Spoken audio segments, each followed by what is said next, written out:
And let's begin with this topic. My apologies on the sound challenges that we had. My name's David Weiss. It's a pleasure to be here, and we're talking about scenario planning in uncertain times.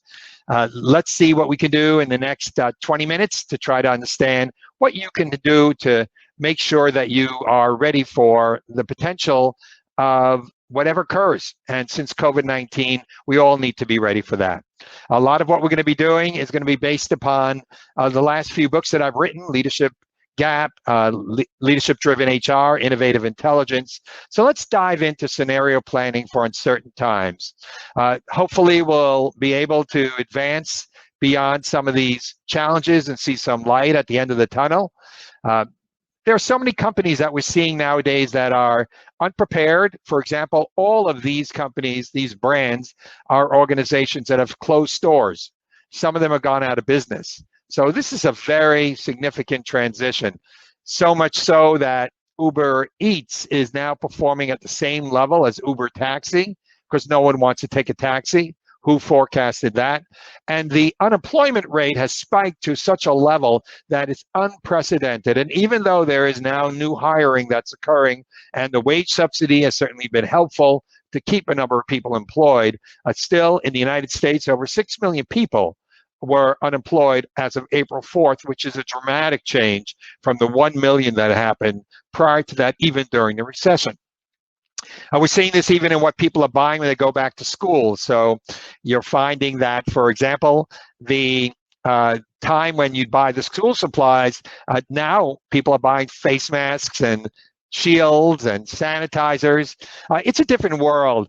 And this was an example I was part of, where an annual general meeting with someone said, well, how come you weren't ready for this pandemic? Didn't we know about it, SARS, H1N1?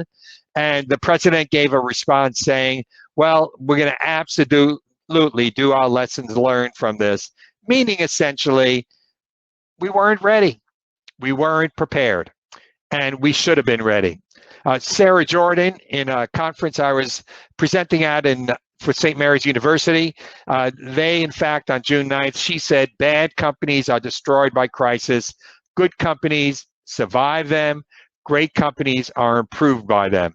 And this is the opportunity to see what you can do to really improve and become a different kind of company. So what are the tools and techniques to develop scenario plans? So I'm going to go through 4 major tools that I'd like you to be thinking about when you develop plans, and give you some tips and techniques of how to do it. The first one is you need to identify the probable scenario that has the greatest likelihood of occurring and develop detailed plans. So if we think about the probable, the plausible, and the possible, probable is the 80% chance, the plausible might be the 50% chance, the possible might be the 25% chance. So if we think about that, for the probable one, I'd like you to develop a more detailed plan, but put together a diverse team for number 2 that looks at what's plausible and what's possible, so that you're looking at those scenarios and seeing what might occur and develop top-line plans. I'm going to explain to you then what are those trigger points that actually give you as early a warning signal as possible that will allow you to realize that maybe something that is plausible or possible that we put at a lower percentage will actually have a higher percentage and may occur. And finally, what are no regret actions that really apply to all scenarios? So let's take a look at this. Identify the probable scenarios. So I'm dividing them into 3 categories. Probable are those that we think are likely to happen. So I called it the 80% probability, usually based in many cases on quantitative or current trends. So for example, I was working with a university, and they were thinking about what's the likely scenario in September for the university. And this was back in April, May. And so we were thinking about it, and the most probable one after doing research was a hybrid reality. And the hybrid reality meant that for necessary labs and things that must be inside the classroom, they will have it, but they'll do it with smaller classes, with proper social distancing and tracking to see who's in there in case someone basically is found to have COVID-19, and then everybody else will be online. So all theory courses will be online, and even everything associated with a lab that can be done online will be done online. They're going to not have major residences, or maybe a little bit, only for international students, but they're going to radically change what they're offering. And for that most probable environment, they developed a detailed plan. But they also needed to think about the plausible. What could happen based upon our current understanding of how the world works? So the physical laws, social processes, it could happen. So for example, it is plausible that they may enter into the school year as a hybrid approach, but then there's going to be another wave of COVID-19. So are they going to be ready for that plausible outcome that might occur? And if that occurs, then we need to actually have something, at least at a level of preparedness, so that we can flip the switch and develop the detailed plans more rapidly, because we have the first top level plan in place. What's possible? Well, what's possible might be that, in fact, we may be again in a lockdown situation. It may reach a point by September where we are not able to even be in this hybrid situation. Can we learn anything from what occurred in March and April when we did this rapidly? Can we do it better? Can we give students a good experience that they would say, let's participate in this experience in the school year, even though, in fact, I might not be on residence physically, it's worth it. I'm not going to take a gap year this year, and that ultimately would be in the interest, certainly of the university, and in their belief in the interests of the students. So then you look, after the probable scenario, at what are those plausible and possible scenarios. And these are a little trickier to find. Like, what are they? In my example, it seemed to work pretty easily. But a lot of people do it by looking at a 2x2 scenario of uncertainties. Rita McGrath was sharing some of these ideas. She's from Columbia University in New York. It's one of my alma maters where I got one of my master's degrees. And she gave us some insight into this with a case example that I want to share with you, I think, which is really instructive. So let's say we look at a 2x2, and on the left-hand vertical, we see prolonged global slowdown. That's a possibility. Or the economy bounces back. So what's likely to occur economically with the global environment in terms of whether or not we're going to have an economic downturn? Are we going to stay at the 90% level or 85% level for a long period of time? Or is the economy going to bounce back? So we're kind of creating almost a binary model of a 2x2. And then what we're looking at on the horizontal on the top is, are we going to change the shareholder value? So are we going to continue with this mindset of you maximize shareholder value, where ultimately shareholders are going to continue to grow? There's going to be that continual, very significant percentage difference between what executives are making and what employees are making, more than 100 to 1, which is unprecedented, but we're finding that that's existing. Or is it going to be going to the other side, like stakeholder capitalism, where stakeholders are going to ultimately share greater within the wealth? We're going to correct for those kinds of things. So if that occurs, then you'd say, well, let's describe that scenario. So we're going to map it out and say, this is the reality that we're forecasting, and you send a diverse group off to take that scenario and say, imagine it is true. What is that reality that you'll create? So it's a Les Miserables reality, pervasiveness of poverty and inequality, because we have a slowdown. The rich are getting richer, the poor are getting poorer, the economy is in deep trouble, likely political instability, more conflicts occurring. But if in fact the economy bounces back, then, well, it's going to continue to be what it is. There may be some resistance, but the middle and lower classes will continue to struggle. But if, in fact, there is a move towards more stakeholder capitalism as the economy drops, so the government starts stepping in, you find shareholders stepping in and changing the models because there's less money to go around. You'll see grassroots protests creating that, safety nets programs, expanded greater taxation. There'll be there'll be alliances and new empowered government actors? Or in fact, is it that there might be stakeholder capitalism where we're spreading the wealth even if the economy comes back? And that might look a little bit like what the world was, post-war, where this existed, where there's a distribution of society wealth. There was inequality, was narrowing at that point, and social goods were made more affordable. So if you look at this, there are 4 different scenarios. Each one of them will be taken a look at for the purpose of saying, what is that scenario and what's the probability of that scenario occurring? So those 4 are just an example, but find your own 2x2. It might be the one on the left, but the one on the vertical, on the horizontal, might be something quite different for you that ultimately would help you create a conversation, and you'll get 4 diverse groups looking at that together. So then we need to start thinking about trigger points. Now, trigger points is a rather important idea. You're kind of thinking about what is the earliest point that if something occurs, that we will have confidence that it changes the probability that what I thought would occur maybe is more likely to occur. So it looks a little bit like this. So an early warning signal. So for example, if you see the blue line is the degrees of freedom, and the green line is how strong is this trigger.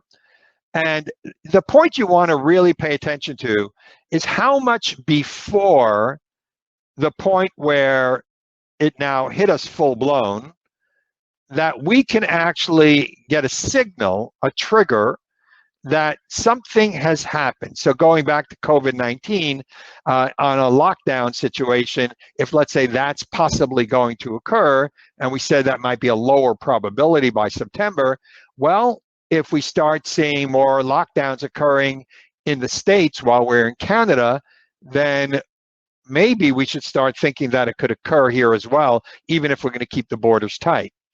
Or a second wave, if we continue to see more and more second waves globally everywhere we go, and we are seeing them already, then at what point do we accept it as a trigger point to say what we thought might be just plausible, it's probable, and we should be planning for that at the detail level at this point.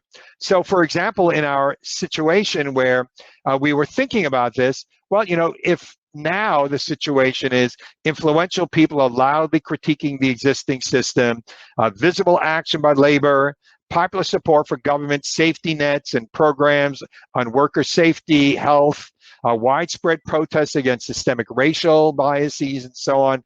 If that's our reality, if 6 months before that we were seeing lawsuits that were being settled for gig workers. So for example, a gig worker who is a person who is not working full-time but works in many different organizations, if gig workers start organizing to the extent where they are saying that we need benefits, we need to be represented, we can't be just dispensed with by companies, and if lawsuits settle that say many gig workers are actually employees and need to be treated as such, we're starting to see things like stakeholder capitalism occurring. We're starting to see a trigger that maybe, in fact, the new reality is going to be one where people are going to, have to address those kinds of greater equality within organizations. If we start seeing progressive coalitions cohering around core platform ideas without ideological splintering, so people are starting to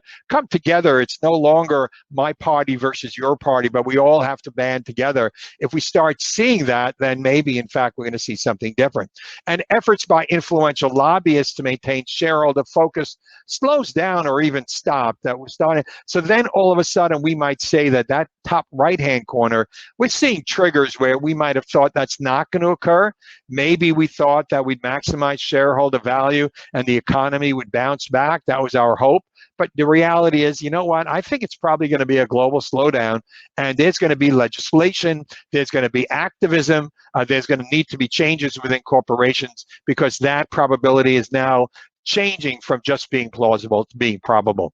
And therefore, we better do a deep dive as early as we see the trigger in order to make that work.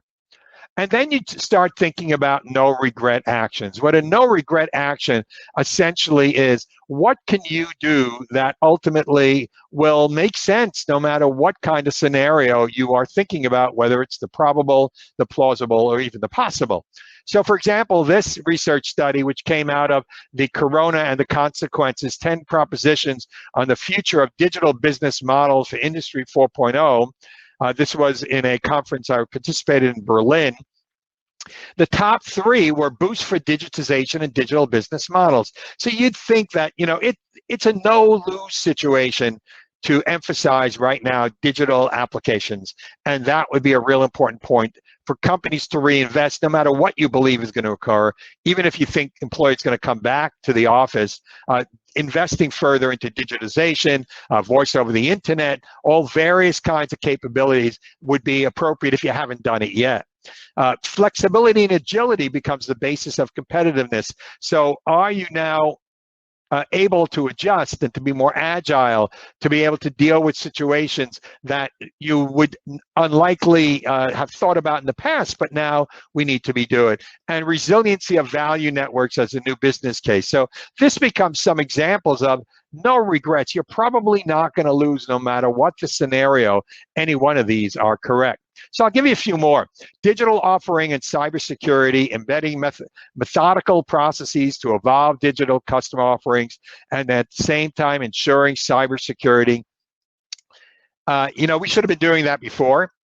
If you haven't been doing that, it's a concern. If you're looking for a job and you're going into an organization and they aren't planning or doing it right now, I would actually ask you to think about that organization, whether they'll be able to sustain their employee base. A lot of people, when they go for jobs, younger people certainly, they want to see the office and say, let me see what kind of platforms you're using. And by virtue of what platforms they're using, they would immediately know whether they're digitally savvy or whether they're not. And if they're not digitally savvy or growing towards being digitally savvy, then they're probably going to have more challenges no matter what the scenario is going to be. You need to be emphasizing now decentralized decision making. What occurred for the during COVID was decision making was rapidly decentralized out to the field. People needed to make independent decisions. You needed to trust your employees more. So if organizations are tightly centralized, top-down control, where they see that I make the decision, everybody follows it, and we don't allow the curiosity, we don't allow people to express themselves, and allow iteration where people are able to experiment in a different kind of way to accelerate the pace of execution. If that's not what's happening in the organization, then that organization will likely have more trouble. And if you're not doing it, that's a no regret thing to start to emphasize at this time. And finally, we need to start encouraging people to challenge the status quo. Leaders should be rewarded and celebrated for challenging the status quo and asking questions about all different sorts of things, which would be really crucial in this new environment. In fact, this is something I sent out on LinkedIn and on Twitter. You're all invited to connect with me on LinkedIn at my email address. You can find me there. This is the curious advantage. I found this to be really quite wonderful, that we really need to start driving this curiosity for all employees, and there's a no regret in doing that. As Dan Pink said, purpose, mastery, and autonomy has become the new three dominant themes that people are looking for. Give me some really meaningful thing to work on, help me become capable, and give me some autonomy to do it.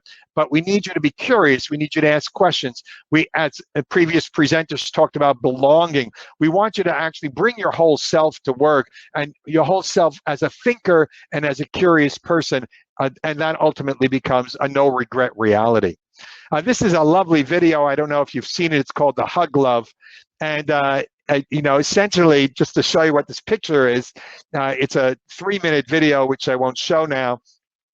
But, we need people who come up with these crazy ideas. This was on Mother's Day, and the woman on the right is the mother, and her daughter couldn't come close to her. So she created this plastic screen. And if you see the the plastic that looks like hands that are hanging out of the middle. They each put their hands into that, and then they hug each other, and it's rather lovely. It's something which you kind of like brings a tear to your eye, because we're social distancing and we can't see people, and we need to find that creative solution. Sometimes they're very simple. They don't always have to be expensive. That ultimately really meet the customer needs, and that is a no regret kind of reality. So how do these approaches apply to participants? Well, I'd ask you, first of all, to think about, who do you choose to be during COVID-19? This is going to go on for at least another year. We're now seeing major universities closing down football programs. People are really realizing major signals. Whoever is doing the research, this is not something that will go away. You may be in the fear zone. You're panic buying, you're like a victim, looking for others to blame, you get irritated easily, and there's no blame if you're in that zone, but it is something to reflect on. And can you move at least to the next level, which is the learning zone, where you stop consuming that which causes you harm, where you make a program for yourself, where you recognize that everyone is doing their best while facing an extremely complicated situation. But the hope is eventually you'll get to that growth zone. And that's where, you're kind of like looking at what's next, or what are the possibilities? What are those scenarios that might occur? And how can you be ready for no matter what occurs? And you've got that growth capability to do it. Now, you're not in the waiting room in between, but you're not letting this whole reality make you into a victim, but you are at cause, not at effect. You are actually the mover, not the one who's just the victim of this situation, and being grateful and appreciative of what you've got. So if you're looking for a job and you're trying to reinvent your career in this disruptive time, this is the time to think about yourself and what's your own scenario plans, possible many selves. Who are you? What else can you do? Because what you might have been trained to do may no longer be the simple way that things are going to go. Embrace that liminal period.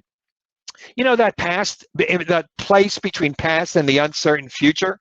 Get going on projects, do something, get moving, cultivate skills, resources, attend this conference, which is another example of that. Work your dormant ties, so connect with those people you might not have connected with in a long time, and actually try to connect with them every quarter. If they're warm and they want to talk to you, don't just connect once and stop. Reconnect, talk to them, share with them the progress, and talk it out.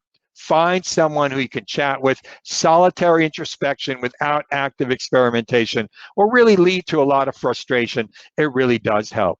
I mentioned that there are some articles that you may want to look at on the weissinternational.ca site. If you go to my bio on the bottom, there's a link to my website under free articles. There's a whole bunch on leadership you may want to think about. All of them are free. You can download them and enjoy them. There's about 40 articles I've written there. About 6 are in French. And please continue to learn, continue to grow. That's going to be really crucial. So in summation, why is it so important to develop scenario plans during uncertain times? It is crucial. We are in a crucial time for you not only to do this from a business perspective, but from a personal perspective. What are the tools?